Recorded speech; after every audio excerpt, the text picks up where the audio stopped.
Hello बच्चों, तो आज हम पढ़ेंगे इलेक्ट्रोस्टैटिक्स। इलेक्ट्रोस्टैटिक्स क्या होता है, तो हम शुरू करते हैं चार्ज से। हम यूजुअली चार्ज वर्ड यूज़ करते हैं हमारे फिजिक्स में। तो चार्ज क्या होता है, तो इसकी एक सिंपल सी डेफिनेशन है, जैसे कि charge is a property of matter which due to which it expresses a force in electromagnetic field. तो चार्ज होता है, it is a property of matter due to which it experiences a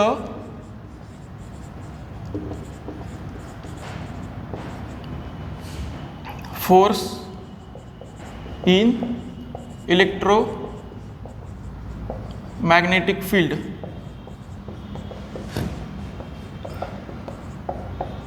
जैसे मान के चलो कि हमने ग्रेविटेशन में पढ़ा है कि अगर ग्रेविटेशन फोर्स किसी बॉडी पे अप्लाई हो रहा है तो जाहिर सी बात है कि उसके पास मास है, मतलब जिस बॉडी के पास मास है उसी के ऊपर ग्रेविटेशनल फोर्स अप्लाई होता है।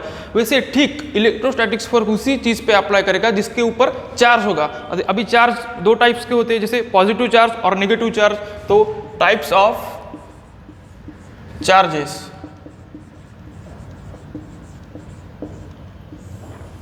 पॉजिटिव चार्ज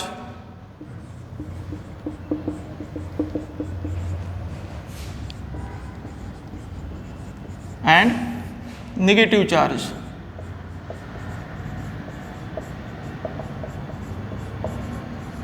तो बच्चों पॉजिटिव चार्ज और नेगेटिव चार्ज जैसे कि उसके बहुत सारे एग्जांपल्स है, मतलब हम जब आगे पढ़ेंगे न्यूक्लियर फिजिक्स में तो इसमें आएंगे कि alpha particle, beta minus particle. तो इसका हम बहुत ही सिंपल सा एग्जांपल लेते हैं, जैसे हमारा जो प्रोटॉन होता है और इलेक्ट्रॉन होता है, तो प्रोटॉन पे होता है पॉजिटिव पार्टिकल। तो इसका एग्जांपल हम लेते हैं proton, because proton carries a positive particle and electron carries a negative particle. तो बच्चों आपको पता ही होगा कि प्रोटॉन कहाँ होता है, प्रोटॉन होता है न्यूक्लियस के अंदर, बराबर। और न्यूक्लियस कहाँ होता है, in the centre of atom. मतलब अभी यहाँ पे अगर हम कहते हैं कि ये न्यूक्लियस है हमारा, तो यहाँ पे होते हैं प्रोटॉन और न्यूट्रॉन, और इसके शेल में घूमते हैं इलेक्ट्रॉन। ओके, तो प्रोटॉन कहाँ लाई करते हैं, इनको प्रोटॉन और न्यूट्रॉन को न्यूक्लियर भी कहते हैं, क्योंकि ये न्यूक्लियस में लाई करती है, इसकी वजह से। ठीक है, तो ये हो गए टाइप्स ऑफ चार्जेस। तो चार्ज का हम जानते हैं कि भी यूनिट क्या होता है और डायमेंशन क्या होता है। तो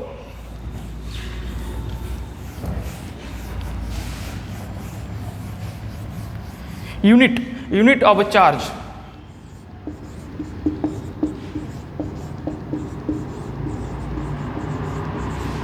तो बच्चों चार्ज का यूनिट होता है कूलम,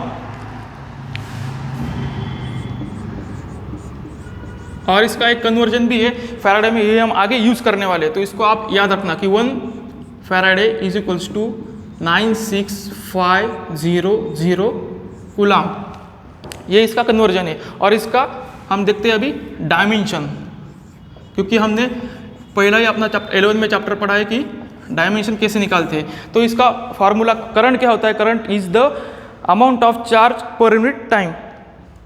तो I equals to that is current equals to charge per unit time. तो हमें निकालना है कूलम का यूनिट। तो कूलम इज इक्वल्स टू, मतलब charge equals to current into time. And हमने 11 में पढ़ा है कि इसका हम यूनिट इससे डिनोट करते हैं, डायमेंशन A से और टाइम का T से। तो चार्ज का यूनिट डायमेंशन आता है AT। तो बच्चों ये हो गया चार्ज। अभी आपको पता चल गया हो कि चार्ज क्या है। वैसे और इसके बारे में बहुत सारे कॉन्सेप्ट्स है कि चार्ज क्या है, इसकी प्रॉपर्टीज़ भी है। तो हम पढ़ते हैं इसकी प्रॉपर्टीज़ के बारे में कि चार्ज की प्रॉपर्टीज़ क्या क्या होती है। तो हमने अभी इसका यूनिट देखा, डायमेंशन देखा, अभी हम अपना लेवल धीरे धीरे से बढ़ाएंगे। अभी हम इसके प्रॉपर्टीज़ देखते हैं कि जैसे सॉलिड हो गया कि सॉलिड की प्रॉपर्टीज़ होती है, इसकी अपनी अपनी डक्टिलिटी होती है, मेलेबिलिटी होती है। सॉलिड की प्रॉपर्टी होती है, जैसे किसी कंटेनर में डालो तो वो अपना उस वैसा शेप ले लेता है, वैसे सॉलिड का शेप वैसे ही रहता है, चेंज नहीं करता। तो चार्ज की भी कुछ प्रॉपर्टी है। तो हम प्रॉपर्टीज़ देखते हैं चार्ज की।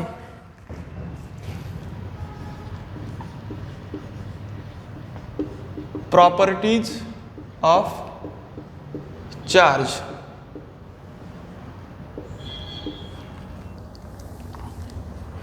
तो बच्चों first property of charge is a scalar quantity.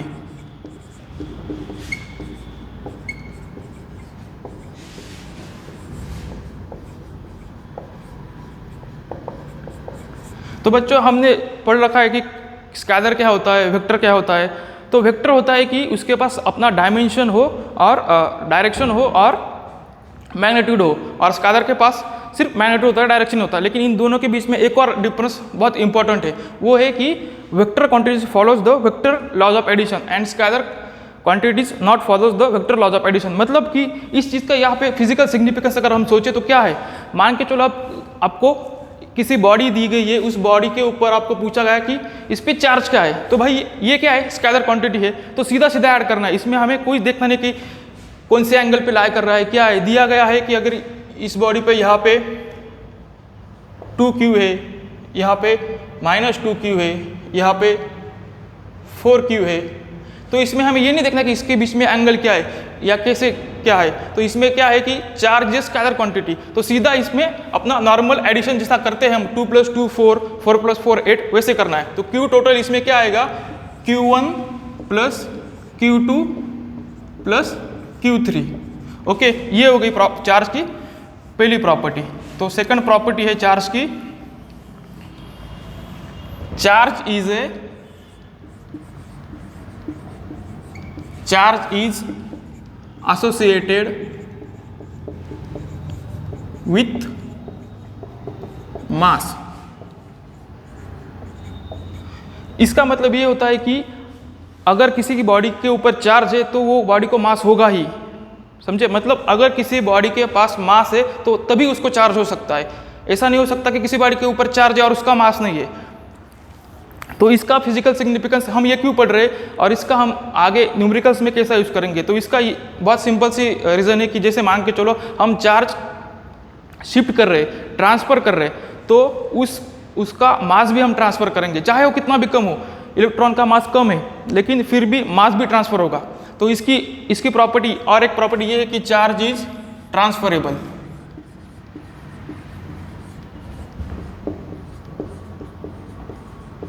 Charge is transferable. तो बच्चों ये कह रहा है कि हम चार्ज को भी ट्रांसफर कर सकते हैं। तो हम चार्ज को कैसे ट्रांसफर करते हैं, इसका एग्जांपल एकदम सिंपल सा है।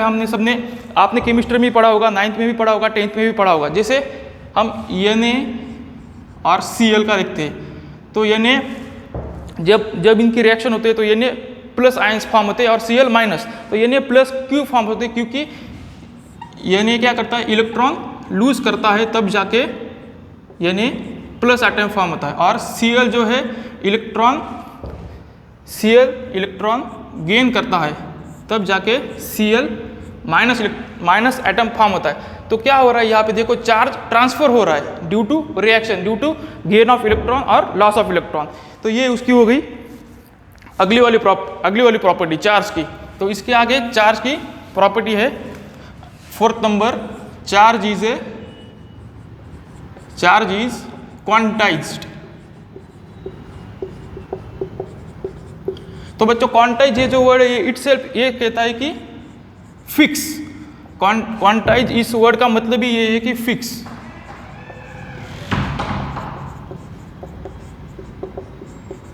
अब ये जो सब प्रॉपर्टी है एक दूसरे पे डिपेंडेंट है। मतलब जैसे मान के चलो कि हम कह रहे हैं कि charge is transferable, okay, charge associated with the mass, तो हम कितना चार्ज ट्रांसफर कर सकते हैं, हम चार्ज ट्रांसफर कर सकते हैं। जैसे यहाँ पे बता रहा है कि क्वांटा मतलब 1 क्वांटा, 2 क्वांटा, 3 क्वांटा, तो चार्ज हम ट्रांसफर कर सकते हैं Ne प्लस माइनस Ne। तो यहाँ पे n क्या है, n है इंटेजर। तो बच्चों हम चार्ज को ट्रांसफर कर सकते हैं इंटेजर में, मतलब 1 इलेक्ट्रॉन ट्रांसफर कर सकते हैं, 2 इलेक्ट्रॉन ट्रांसफर कर सकते हैं, या फिर 1 प्रोटॉन 2 न्यूट्रॉन। हम ऐसा नहीं कर सकते कि आधा इलेक्ट्रॉन ट्रांसफर कर दे या फिर आधा प्रोटॉन ट्रांसफर कर दे, हम ऐसा नहीं कर सकते।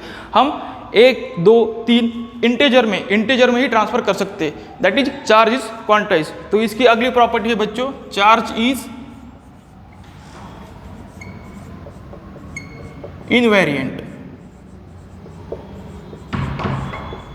चार्ज इज इनवेरिएंट, इसका मतलब क्या है कि हमने स्पेशल थ्योरी ऑफ रिलेटिविटी आप आगे भी पढ़ोगे, उसमें दिया गया है कि अगर कोई body, it is close to impossible, लेकिन चलो पढ़ते कि अगर कोई बॉडी स्पीड ऑफ लाइट से मूव कर रही है तो वो, it is a theoretical physics, अगर कोई बॉडी स्पीड ऑफ लाइट से मूव कर रही है तो उसका लेंथ बदलता है, उसका मास बदलता है, लेकिन चार्ज इज इनवेरिएंट। मतलब अगर कोई बॉडी, उसके पास चार्ज है और वो स्पीड ऑफ लाइट से ट्रैवल कर रही है तो उसका चार्ज नहीं बदलेगा। अगर उसके पास -2q चार्ज है तो -2q ही चार्ज रहेगा।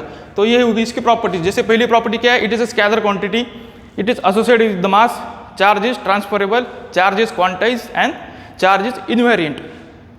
तो ये सब हो गया बच्चों। तब हम अगला वाला टॉपिक जो है वो पढ़ेंगे कि हम किसी बॉडी को कैसे चार्ज कर सकते हैं, इतना किस तरह से चार्ज कर सकते हैं। उसमें 3 टाइप से हम बॉडी को चार्ज कर सकते हैं। जैसे पहली हो गई फ्रिक्शन, सेकंड है इंडक्शन और थर्ड है कांटेक्ट। तो हम स्टेप बाय स्टेप एक एक को देखते हैं कि हम किसी बॉडी को किस तरह से चार्ज कर सकते हैं।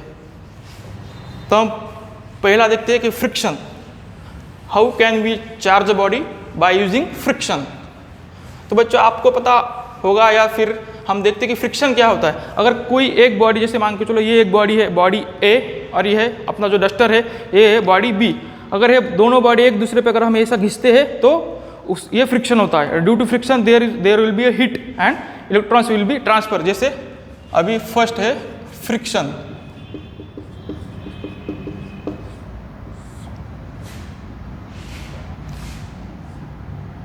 it is a process in which charging of a body due to friction। इस बॉडी पे मानते हैं कि कुछ चार्ज है plus minus, it is a body A और it is body B, this body also carry some charges. After friction, अगर हम इनका फ्रिक्शन करते हैं, जैसे हमने आपको शुरू में ही बताया कि हम बचपन में करते थे कि कंघी अपने बालों में ऐसे घिसते थे और वो सब पेपर के टुकड़े वगैरह उसके पास खींचे चले आते थे। तो वहाँ पे क्या होता था, वहाँ पे फ्रिक्शन ही होता था। फ्रिक्शन की वजह से क्या होता है, हीट होती है और हीट के वजह से इलेक्ट्रॉन एक्साइट होते हैं तो इलेक्ट्रॉन ट्रांसफर हो जाते हैं ए बॉडी से बी बॉडी में या फिर बी बॉडी से ए बॉडी में। तो ड्यू टू फ्रिक्शन ये होता है कि बॉडी चार्ज हो जाती है। तो सेकंड जो है, हम सेकंड देखेंगे due to contact.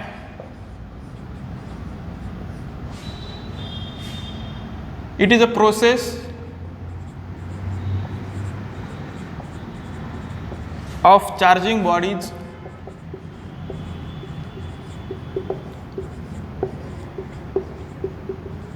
by contact।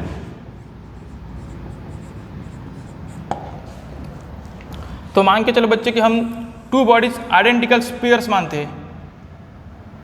Identical spheres मतलब इसका रेडियस भी सेम है, मास भी सेम है और दोनों के ऊपर चार्ज भी सेम है। इसके ऊपर है चार्ज Q1, ये है हमारा स्फीयर A और ये है हमारा स्फीयर B। इसका भी रेडियस भी सेम है, मास भी सेम है और इसके ऊपर चार्ज है Q2। ओके, तो अगर हम इनको ज्वाइन करते हैं,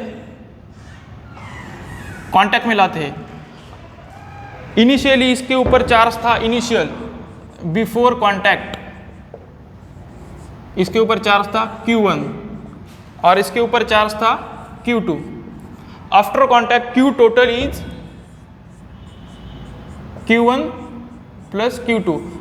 अब हम इसका सीधा एडिशन कर रहे हैं। हमने अभी प्रॉपर्टी देखी कि चार्ज इज स्केलर क्वांटिटी, इसलिए हम सीधा सीधा इसको ऐड कर रहे हैं। तो अगर हम इसका चार्ज कांटेक्ट अभी हटा देते हैं, अगर यहाँ पे हम कांटेक्ट इसका हटा देते हैं अभी, तो इस पर चार्ज होगा बच्चों Q1 पे चार्ज होगा, इस पे टोटल चार्ज होगा Q2, स्फीयर 1 पे Q1 plus Q2 divided by 2 और स्फीयर 2 पे चार्ज होगा, टोटल चार्ज होगा Q1 plus Q2 divided by 2।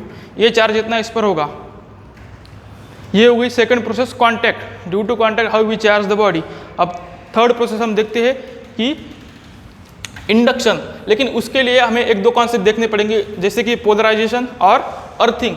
तो बच्चों हमने या फिर आपने देखा होगा कि कई सारे बिल्डिंग पे ऐसी पीतल की या कॉपर की स्ट्रिप लगी होती है। तो वो स्ट्रिप क्यों लगाई जाती है, मतलब बड़ी बड़ी बिल्डिंग हो या हम अपने घर पे भी अर्थिंग करते हैं, तो ये हम सब क्यों करते हैं। जैसे इन विंटर डेज बहुत सारी लाइटनिंग होती है तो वो बिल्डिंग्स पे गिरती है, तो उससे बचने के लिए उससे बचने के लिए हम ये इंस्टॉल करते हैं हमारे घर पर। तो हम वो देख लेते हैं पहले कि अर्थिंग क्या होता है। उसके पहले हम देखते हैं पोलराइजेशन। ये दोनों कॉन्सेप्ट यूज करके हम अगला वाला मेथड लर्न करेंगे। ओके।